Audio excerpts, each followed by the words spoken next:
জোট নিয়ে আসলে জামায়াত ইসলামীর কি চিন্তা ভাবনা? নতুন কেউ কি আপনাদের জোটে আসছে? বা যারা আছে তাদের সঙ্গে আসলে আসন সমঝোতার বিষয়টি কিভাবে হচ্ছে? আতিকুর রহমান।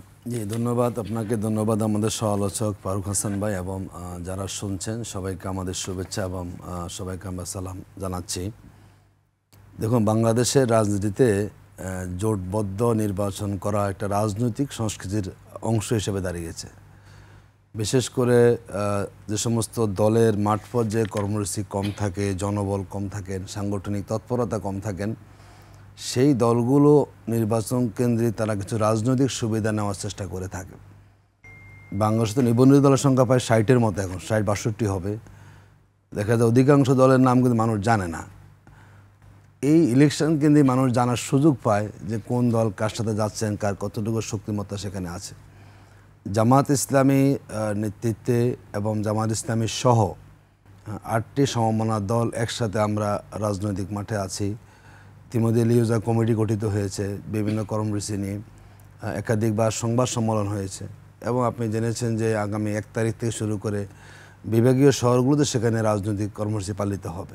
5 দফা যেটি আপনাদের ছিল সেই দফার 5টি দাবি এখনো আছে। ইতিমধ্যেই জামাতের সেক্রেটারি জেনারেল বলেছেন যে জামাত ইসলামী 100 আসন ছাড়তে প্রস্তুত, আলোচনার স্বার্থে। তো যেহেতু এখন নির্বাচন কাছাকাছি এসেছে, হয়তো আমরা আল্লাহ চাহে তো সে জায়গায় যায় ডিসেম্বরের প্রথম দিকে তফসিল ঘোষণা হবে। তো নিঃসন্দেহে সব দলই তার জায়গা থেকে তারা নিজস্ব একটা জরিপ তারা চালাচ্ছেন, কোথায় কার প্রার্থী জয়ী হতে পারে সেই বিবেচনায় সমঝোতার ভিত্তিতে, ধরুন যেখানে দাঁড়িপাল্লা থাকবে সেখানে বাকি 7 দলের কোনো নমিনি থাকবে না, 7 দল সেখানে এক হয়ে দাঁড়িপাল্লা প্রতীকের পক্ষে কাজ করে। যদি কোথাও যদি সেখানে হাত পাকা মারা নমিনি থাকেন, দাঁড়িপাল্লা সহ সবাই সেখানে তার পক্ষে কাজ করবেন। এইভাবেই মূলত আলোচনা চলছে। একটু যোগ করি, আমরা জানি যে আপনি ঢাকার একটি আসন থেকে প্রার্থিতা করার জন্য প্রস্তুতি নিচ্ছেন এবং আপনার প্রচারণাও চলছে। সেখানে কি আসলে সেরকম আপনাদের যে 8 দলেরই আছে, সেখানে কোনো অন্য দলের প্রার্থী কি আছে কি? হ্যাঁ, সেখানে ইসলামী আন্দোলন বাংলাদেশের প্রার্থী আছেন, ঢাকা মহানগর উত্তরের সভাপতি ফজলে ভাই মাসুদ ভাই আছেন, ওনারটাই আমরা দেখি। এনসিপি না গণ অধিকার পরিষদের একজন নমিনি সেখানে আছেন আলাদাভাবে। এর বাইরে আমরা কারো কোনো ক্যাম্পিং দেখছি না। 2টা দল মাত্র সেখানে আছেন, মানে জামাত এবং ইসলামী আন্দোলন বাংলাদেশ। আপনার আসনটি তো চূড়ান্ত নয় এখনো নিশ্চয়ই? না, আমাদের সব আসনই আমাদের প্রার্থী প্রাথমিক বাছাই হয়েছে, আলাপ আলোচনা করে শেষ পর্যন্ত সংগঠন নিজস্ব একটা পলিসি আছে, জরিপ আছে, সেই হিসাবে তফসিল কেন্দ্রিক পরে চূড়ান্তভাবে ঘোষণা করা হবে, যেটা মনে করছি আমরা সবাই মাঠে যা যা জায়গা আমরা ভূমিকা রাখছি, ময়দানটাকে আমরা তৈরি করছি। আর এবার তো আসলে আমরা যেখানেই যাচ্ছি দাঁড়িপাল্লা প্রতীকের সমর্থনটা আমরা বেশি জানি না শেষ পর্যন্ত কী হয়, এবং মানুষ একটা নতুন পরিবর্তন মানুষ চাচ্ছে। বিশেষ করে বিগত সময়ে ভোটের যে ধারণা আমাদের মধ্যে এখন আছে, এবারের নির্বাচনে কিন্তু সেই ধারণাটার বহিঃপ্রকাশ ঘটবে না। আমি তো মনে করি এবার 2 জোট যারাই ক্ষমতা আসুক আর না আসুক, কমপক্ষে 70% মানুষ থাকবে এই বলের মধ্যে। জানি না কারা আসবেন, জামায়াতের নেতৃত্বে ইসলামী জামাত এবং আমি বিএনপি কথা, 2 জোটের মধ্যেই 70% ভোটারের সমর্থনটা চলে আসবে। বাকি 30% হয়তো অন্য কোনো যেতে পারেন। আবার সব তো ভোটার সবাই দেনও না, যে কাস্টিং ভোট আমরা ধরি, কাস্টিং ভোটের কমপক্ষে 70% ভোট এবার এই 2 মেরুতে আমরা আশা করি সেখানে পড়বেন। দেখুন, জোটের রাজনীতিতে তো বাংলাদেশে এটি আমরা করে থাকি। বাংলাদেশে এখন আপনি যদি যান সব জায়গাতে, যদি আপনি চায়ের দোকানে বসেন, আপনি যদি কোনো ঘাটে যান, কোনো যদি আপনি কোথাও আপনি যেখানে আপনি যাবেন, আলোচনা কিন্তু চলছে এবং মানুষের মধ্যে একটা নতুন সমীকরণ।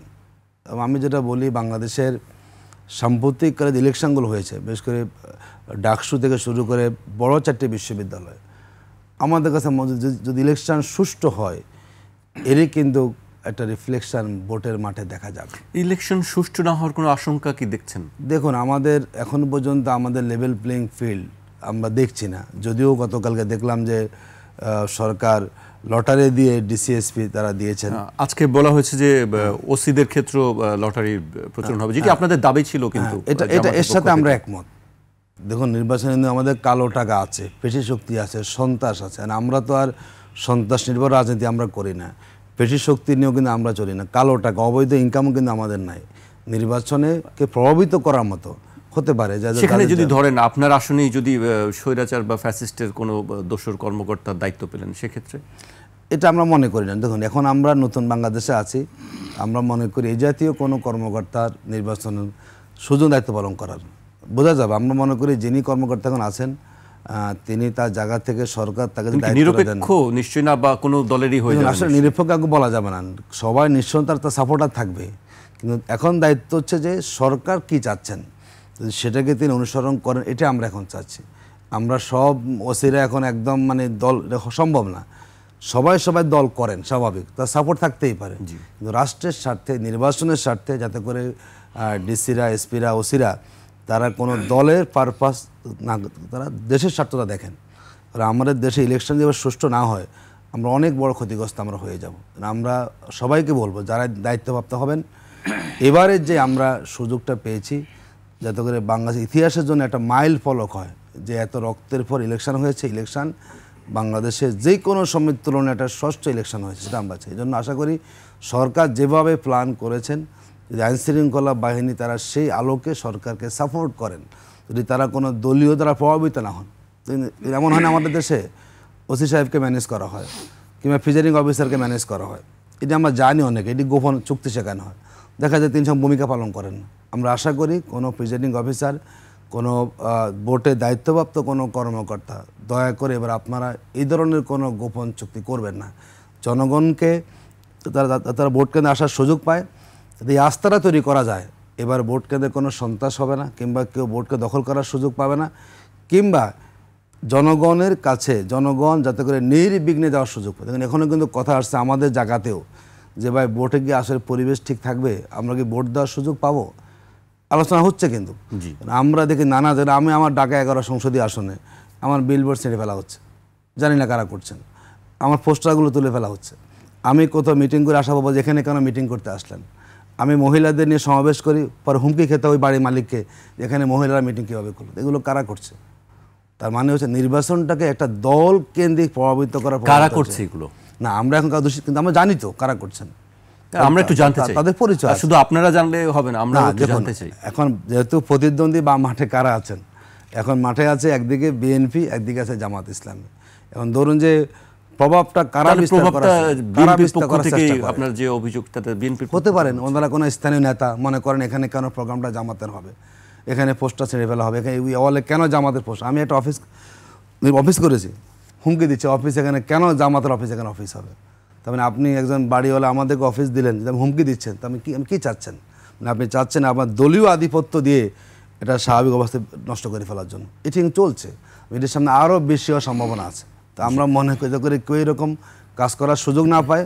কালো টাকা, পেশিশক্তি এবং সন্ত্রাস যদি এটাকে আমরা নিয়ন্ত্রণ করতে পারি, এবারে নির্বাচনটা বাংলাদেশের মানুষের একটা নতুন যে মানুষের চিন্তা, আপনার কাছে আমি মনে করি আবারও আসবো।